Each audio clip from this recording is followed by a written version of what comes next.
Dominicana y, y estoy aquí a su orden. Es un país que mucha gente está visitando últimamente, conociendo Punta Cana, pues les animo también los que gusten venir por acá, por estas tierras, que también saquen el tiempecito para pasar por Santo Domingo, pues hay muchas cosas que ver y sobre todo compartir con la iglesia siempre es animante para todos. Así que gracias por esta oportunidad.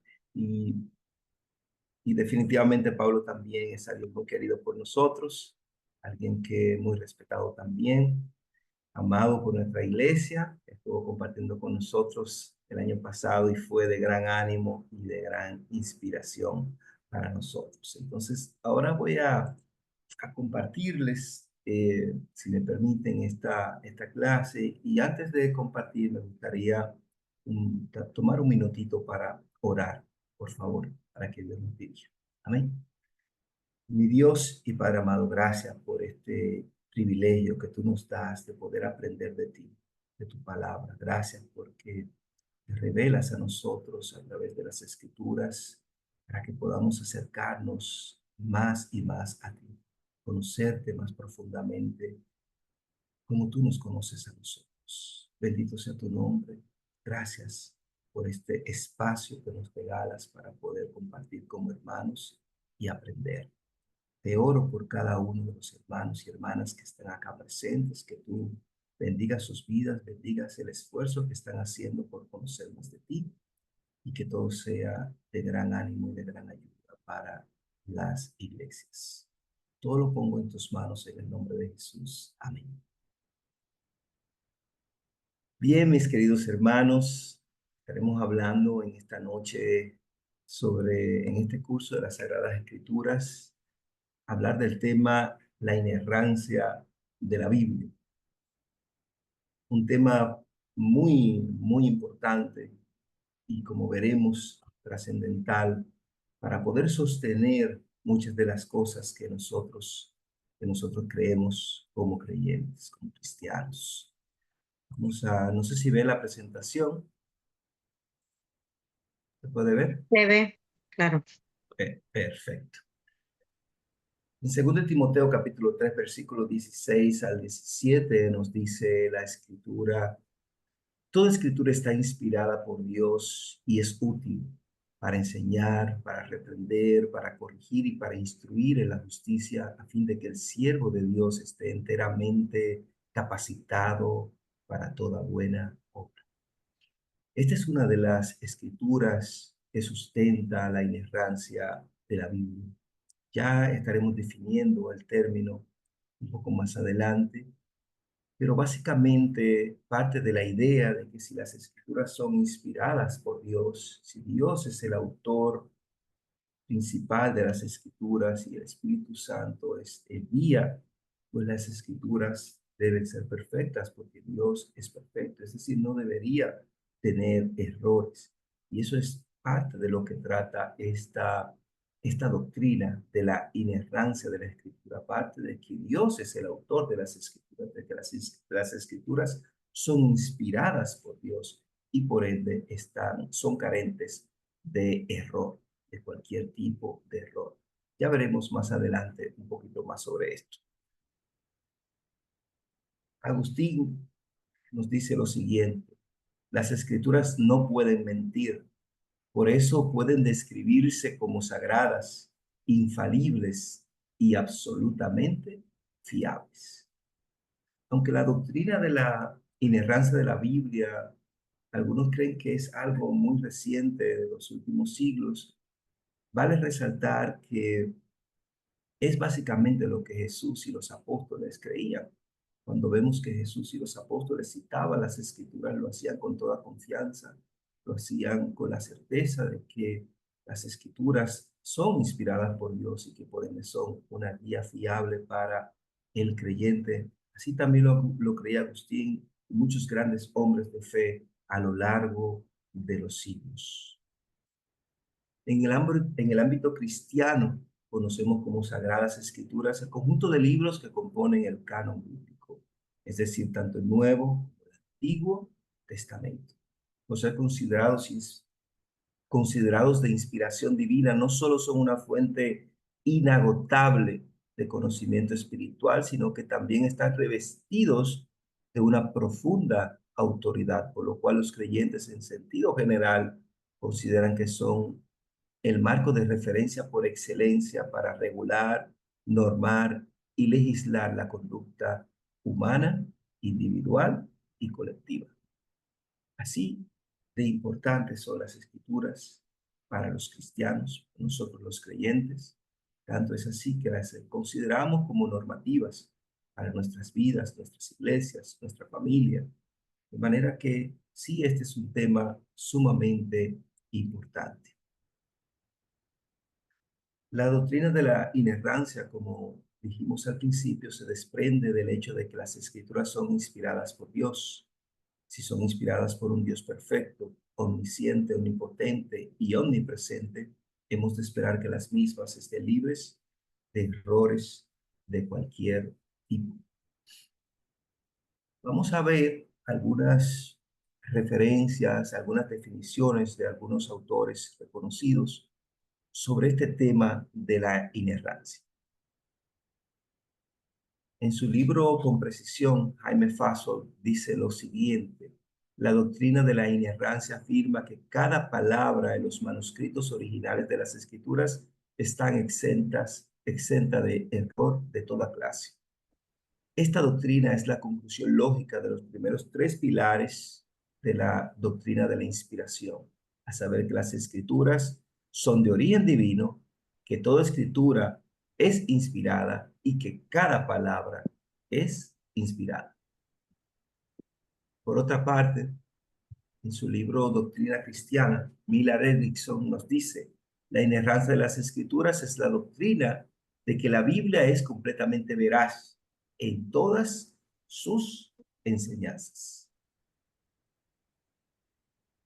J. Scott Duval y J. Daniel Hayes dicen en su libro Hermenéutica: en sus autógrafos originales, la Biblia dice exactamente lo que Dios quiere que diga y no ha sido corrompida por errores humanos. Hay otro término que también se usa a menudo a la par de la inerrancia, que es infalible. Infalible yo lo veo como un sinónimo, como un término intercambiable con inerrancia. En su definición es estado de ser incapaz de errar. Eso es infalible, es incapaz de errar. Las escrituras, según el diccionario evangélico de teología, las escrituras son infalibles en un sentido cuádruple. Primero, infaliblemente logra su fin. Segundo, da testimonio confiable de la revelación salvadora de Dios y la redención en Cristo. Tercero, proporciona una norma autorizada de fe y conducta. Y cuarto, el espíritu infalible de Dios habla en y a través de ellas. Así pues, estas son algunas definiciones de lo que vamos a estar hablando en esta noche, de la infalibilidad, la inerrancia de las escrituras. Pero fíjense en algo, y es que la mayoría de los autores le atribuye la inerrancia o la infalibilidad a los textos originales de la Biblia. A los textos originales. Si hay un pequeño detalle, solo es un pequeño detalle, y es que nadie los tiene. Nadie tiene los textos originales hasta ahora, no. Nadie puede conservar, por ejemplo, el libro de Éxodo original de la pluma de Moisés.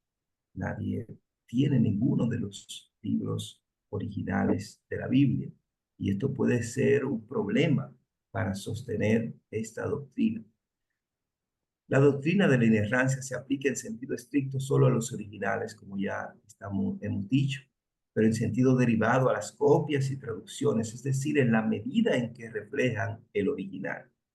Esta opinión es a menudo ridiculizada como un subterfugio, como una excusa, básicamente, una excusa muy articulada. Y se señala que nadie ha visto los autógrafos infalibles. Sin embargo, es aquí donde Carl Henry nos da una brillante respuesta a este dilema. Nadie ha visto tampoco los originales errantes. Ciertamente nadie ha visto los originales infalibles, pero tampoco nadie ha visto los originales errantes para decir que son errados. Confiamos en la inerrancia de la Biblia por lo que dijimos al principio, porque esta es inspirada por Dios, pero también porque en la medida que se han descubierto textos más antiguos, como los rollos del Mar Muerto, pues se ha descubierto, se ha visto el trabajo tan minucioso que han hecho los copistas, los escribas a través de los siglos, cual nos permite confiar que realmente las escrituras, pues, no solo son inspiradas por Dios, sino que están carentes de error. Algunas posturas sobre la inerrancia. Tenemos por un lado la inerrancia absoluta. Sostiene que la Biblia, que incluye información bastante detallada en cuanto al tratamiento de cuestiones tanto científicas como históricas, es plenamente cierta. Se da la Mm, impresión de lo que se da la impresión de que los ya está. escritos bíblicos Mm, pretendían dar una estamos aquí cantidad todavía. considerable de datos científicos e históricos exactos. Por tanto, las discrepancias aparentes pueden y deben explicarse. Eso es la inerrancia absoluta. La total inerrancia sostiene lo siguiente, sostiene que la Biblia es completamente cierta, mientras que la Biblia no tiene como objetivo principal dar datos científicos e históricos. Las afirmaciones científicas e históricas que hace son completamente ciertas. No hay ninguna diferencia esencial entre esta postura y la anterior en términos de su visión del mensaje religioso, teológico y espiritual. Sin embargo, la comprensión de las referencias científicas e históricas es bastante diferente. Es decir, en la total inerrancia se entiende que el objetivo de la Biblia no es dar datos específicos sobre la historia, sobre números, sino que usa una terminología general. La inerrancia limitada también considera a la Biblia como inerrante e infalible en sus referencias doctrinales salvíficas, es decir, para salvación. Sin embargo, se hace una distinción entre cuestiones reveladas y no empíricas por un lado y referencias empíricas y naturales por el otro. Las referencias científicas e históricas de la Biblia reflejan el entendimiento vigente en el momento en que fue escrito. Los escritores de la Biblia estuvieron sujetos a limitaciones de su tiempo. La revelación y la inspiración no elaboraron a los escritores por encima del conocimiento ordinario. Dios no les reveló la ciencia ni la historia, sino que ellos estaban escribiendo con el conocimiento que tenían disponibles en ese momento.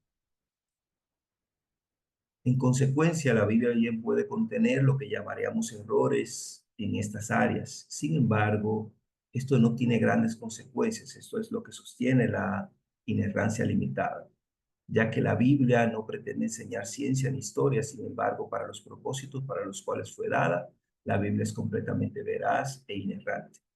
En la Iglesia Católica se sostiene, ¿verdad?, esta posición a partir de de tiempos relativamente recientes. La Iglesia Católica mantuvo la posición de inerrancia hasta el Segundo Concilio Vaticano de 1962 al 65, cuando eligió considerar como inerrantes solamente aquellos pasajes pertinentes a la salvación. Así lo sostiene Jaime Faso en su libro con precisión. Bueno, hasta aquí vamos. No sé si quieren sacar unos minutitos para hacer cualquier pregunta, porque ahora vamos a hablar sobre la definición de error. ¿Qué entendemos por un error? Pero antes de eso, me gustaría ver si tienen alguna pregunta o duda hasta donde hemos compartido. Si quieren, seguimos y la podemos dejar al final, como gusto. Pues seguimos entonces. Perfecto. Para poder hablar con propiedad acerca de errores o ausencia de ellos, Es muy importante que nosotros definamos exactamente lo que entendemos por error y los posibles errores o las posibles situaciones que pueden presentarse como un error en las escrituras. En el sentido normal, en el sentido general, un error es un concepto equivocado o un juicio falso. Eso viene siendo un error. Es una acción desacertada o equivocada.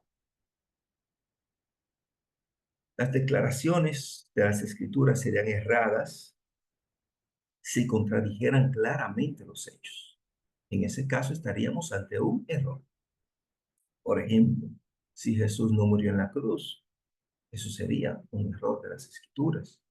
Si no calmó la tormenta en el mar, si los muros de Jericó no cayeron, si el pueblo de Israel no dejó la esclavitud en Egipto y partió hacia la tierra prometida, entonces estaríamos ante errores evidentes. La Biblia estaría equivocada.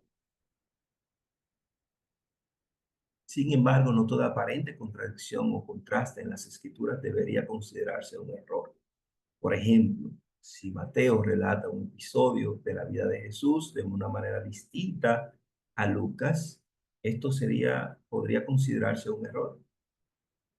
Pues claro que no, nosotros consideramos que no. Esto porque varias personas pueden ver un mismo hecho y relatarlo de una manera distinta. De manera que el hecho de que haya diferencias en los relatos no quiere decir que sea un error, porque cada cual vio las cosas desde su propia perspectiva y Dios usó pues sus circunstancias y lo usó a ese autor de manera particular para enseñar, ¿verdad?, cosas particulares, su visión, la manera como ellos lo vieron o como el Espíritu se los reveló.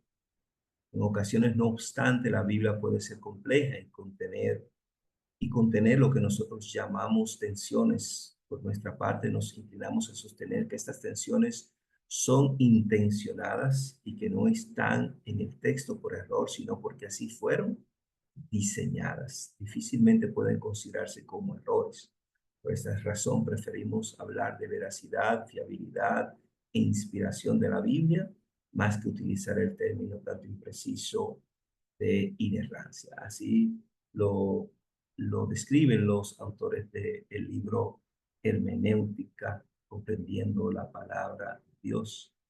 Ellos pues sostienen que el término inerrancia quizá no es el término más apropiado, sin embargo es el término que más utilizan los teólogos en el día de hoy, pero más bien ellos prefieren llamarle tensiones más que errores, porque no son errores en sí, sino que posiblemente muchas de estas cosas fueron diseñadas así por el mismo Espíritu para enseñarnos algo particular. Otro ejemplo es cuando Malaquías sostiene lo siguiente: porque desde donde nace el sol hasta donde se pone, grande es mi nombre entre las naciones. Malaquías 1:11. Todos sabemos que el sol realmente no nace, sino que es la tierra que gira alrededor del sol. Pero ¿podría eso considerarse entonces un error? Claro, claro que no. Sabemos que Dios utilizó en las escrituras todos los recursos y figuras del lenguaje, de manera que antes de apresurarnos a señalar como error cualquier tensión en los hechos, hemos primero de considerar la lectura en todo su contexto, considerar las figuras del lenguaje, considerar los ricos recursos que tiene el lenguaje humano para expresar la realidad como él la percibe. En los tiempos antiguos, ¿verdad?, se disponía de los recursos que nosotros tenemos hoy, de manera que ellos veían los astros de una manera quizá distinta a como nosotros los apreciamos en base al conocimiento que hoy tenemos de ellos. Los teólogos se refieren a esta clase de error, entre comillas, claro está, como lenguaje fenomenológico. Una cosa es cómo los astros son percibidos por el ojo humano sin ninguna clase de ayuda, y otra cosa es cómo son realmente para el científico que está mirando a través de un telescopio.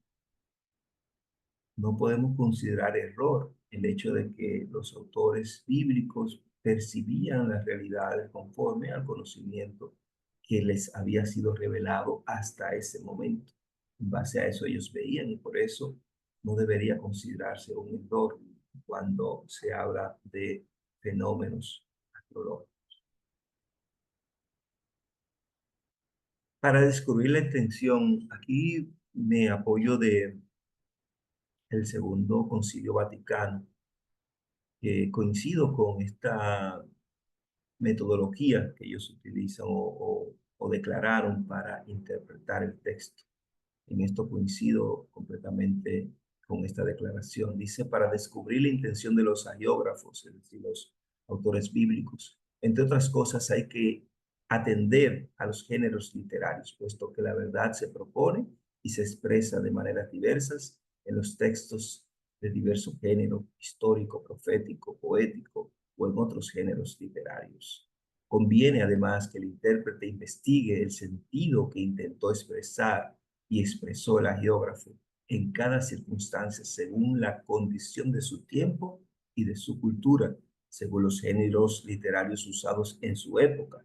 Pues para entender rectamente lo que el autor sagrado quiso afirmar en sus escritos, hay que atender cuidadosamente tanto las formas nativas usadas de pensar, de hablar y de narrar vigentes en los tiempos del geógrafo, como a las que en aquella época, solían usarse en el trato mutuo de los hombres. Hay otro asunto y son las cronologías bíblicas. Muchas veces pueden parecer imprecisas o contradictorias en algunos casos. Aquí tenemos un ejemplo. Las cronologías de la Biblia, en particular las del Antiguo Testamento, presentan problemas difíciles de resolver. Algunos tienen una explicación razonable, pero otros resisten cualquier solución. Por ejemplo, en Segunda de Reyes, capítulo 24, versículo 8, dice que Joaquín tenía 18 años de edad cuando ascendió al trono y que reinó solo 3 años cuando fue tomado cautivo. Pero en Segunda de Crónicas 36:9 dice que tenía 8 años cuando comenzó a reinar y que reinó 3 meses y 10 días antes de ser llevado cautivo a Babilonia por Nabucodonosor. Aquí tenemos dos relatos de un mismo evento y aparentemente hay una contradicción bastante marcada acá, pues en un relato dice que tenía 18 años y en el otro dice que tenía solo 8 años. Sin lugar a dudas existe una clara contradicción, pero es evidente que se trata de un error de copia. Recordemos que la inerrancia se le atribuye a los textos originales. Nosotros tenemos copias que están sujetas a errores de este tipo, eh, pero aún en las copias, pues, han sido bastante cuidadosos. Y, por ejemplo, este ejemplo que tenemos en muchas de nuestras Biblias modernas, la nueva versión internacional, a Dios habla hoy, ya ese error está corregido y tiene sus notas correspondientes, al menos lo vi en la Biblia, en la nueva versión internacional, tiene la nota de por qué se hizo la corrección. El número 10 de la expresión 18 años en Reyes fue omitido o perdido en el relato de Crónicas. En hebreo, el número 18 se escribe 8 y 10. La palabra 10 probablemente se perdió. Algunos manuscritos de la Septuaginta y la traducción siriaca de las crónicas dicen que Joaquín tenía 18 años. Es decir, tenemos textos antiguos que sí tenían el número 18 en ambos relatos, tal y como el manuscrito original seguramente decía. Es decir, que cuando nos llegó a nosotros hubo quizá ahí un pequeño error de copiado, no de inspiración, sino de copiado en este texto. ¿Qué es lo que está en juego, mis queridos hermanos? ¿Por qué es tan importante, pues, esta doctrina de la inerrancia? ¿Es la doctrina de la inerrancia algo fundamental o es algo secundario que podríamos simplemente pasar por alto y concentrarnos en cosas más importantes? Déjenme decirles, mis queridos hermanos, que absolutamente esto es algo fundamental porque es lo que Jesús y los apóstoles creían y enseñaban. Al menos cuando vemos que citan las escrituras, lo citan con toda confianza y sin hacerles ninguna observación. Al abandonar esa posición, se elimina el concepto de autoridad divina. Una vez abandonada la inerrancia de todas las escrituras, el creyente se ve obligado a buscar otro fundamento sobre el cual basar sus creencias y su comportamiento. No tardará mucho en convertir su propia opinión y lo que la sociedad está dispuesta a aceptar como la última autoridad de su fe y de su práctica.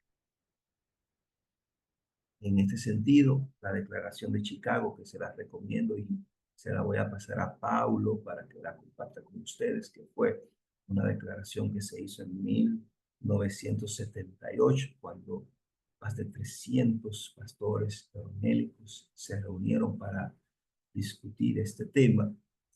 Dejaron una declaración bastante profunda, bastante completa, que describe bastante bien, a mi juicio, esta doctrina. Ellos dicen en su declaración, la autoridad de las escrituras es una cuestión clave para la iglesia cristiana en esta y en todas las épocas.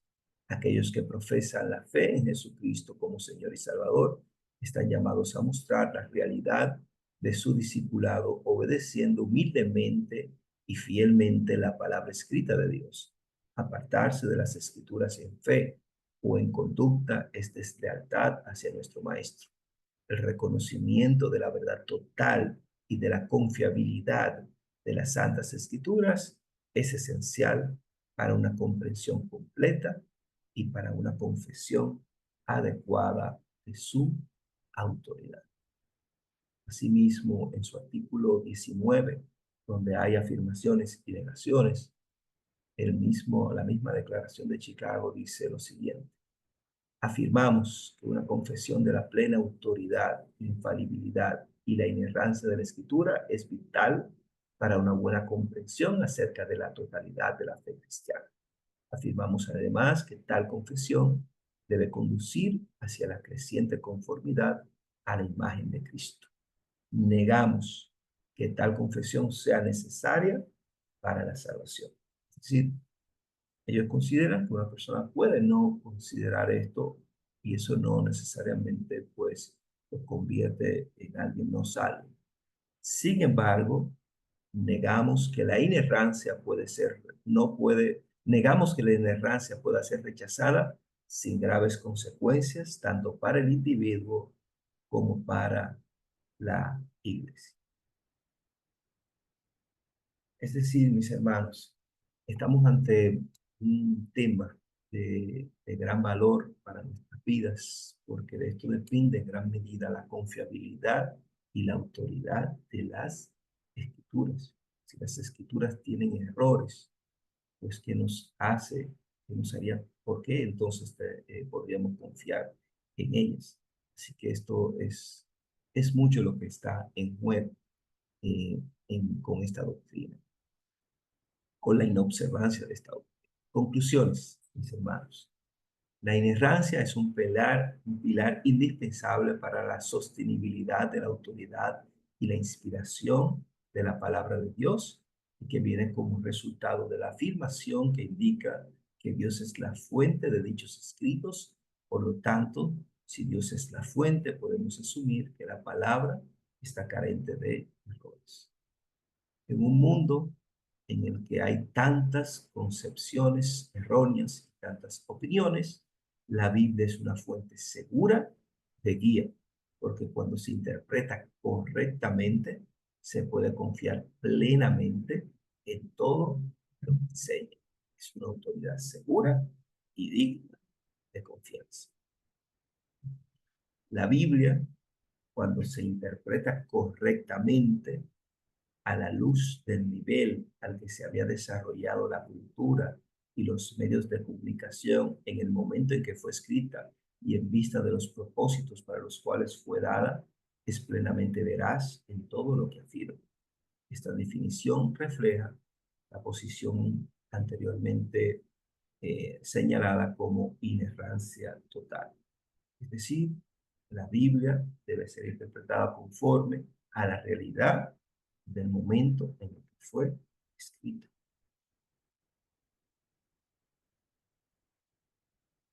Debemos juzgar la veracidad de las escrituras en términos de su significado en el entorno cultural en el que se expresaron sus declaraciones.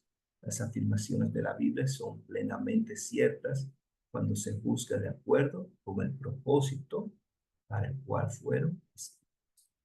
Esto es muy importante, el propósito, porque por ejemplo, cuando estamos ante escritos poéticos, pues sabemos que la poesía no la poesía, pues uno de sus propósitos es la estética, más que la precisión.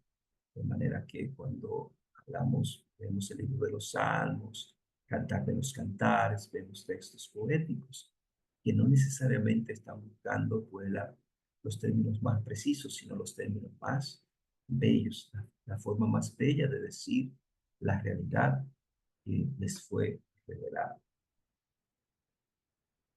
Aplicaciones. La doctrina de la inerrancia de la Biblia es de vital importancia para sostener la autoridad de la palabra, por lo cual debemos examinarla cuidadosamente.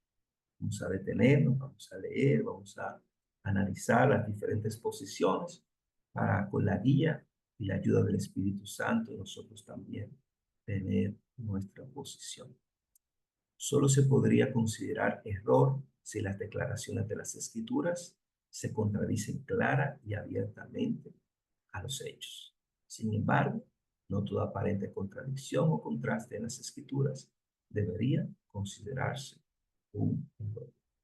Todas las aparentes contradicciones que tiene la Biblia tienen su explicación. Hay cosas que están por revelarse y otras que en algún momento Dios nos la va a revelar a través de la arqueología, por ejemplo. Hubo un momento dado en el que los hititas era, era una cultura desconocida hasta mediados del siglo XIX. Nadie, no había nada, ninguna referencia importante sobre los hititas, de manera que se creía que esto realmente pues ponía en entredicho la inerrancia de las escrituras, hasta que la arqueología empezó a descubrir diferentes documentos históricos importantes que hablaban de esta gran potencia del mundo antiguo y se descubrió que realmente la Biblia tenía razón. Asimismo, yo pienso que muchas cosas se irán revelando a medida que avance la arqueología como ciencia. Mientras tanto, seguimos confiando en la inerrancia de las escrituras. Es importante considerar el contexto sociocultural de las escrituras, los géneros y figuras literarias utilizadas, así como el objetivo del autor para evitar adjudicar supuestos errores a las escrituras. Yo creo que en esto quiero darle las gracias a Pablo que ha tomado pues este espacio para enseñarnos a todos nosotros la importancia de conocer las escrituras, de interpretar correctamente, de buscar el contexto, de entender el contexto en todas sus variantes, porque es precisamente a través del estudio cuidadoso de las escrituras que vamos a poder interpretarlas de la mejor manera y evitar publicarle errores que no tienen a la escritura. Así pues, mis queridos hermanos, hasta aquí lo que quería compartir con ustedes. Espero que sea de ayuda, que sea una clase que pues les ayude a entender un poquito más esta doctrina y que sea de mucho provecho en su estudio personal de las Escrituras. Muchas gracias por la oportunidad y dejo ahora el espacio. Si quieren hacer alguna pregunta, cualquier duda al respecto, pues estamos a la hora. Que las preguntas no sean muy difíciles, por favor.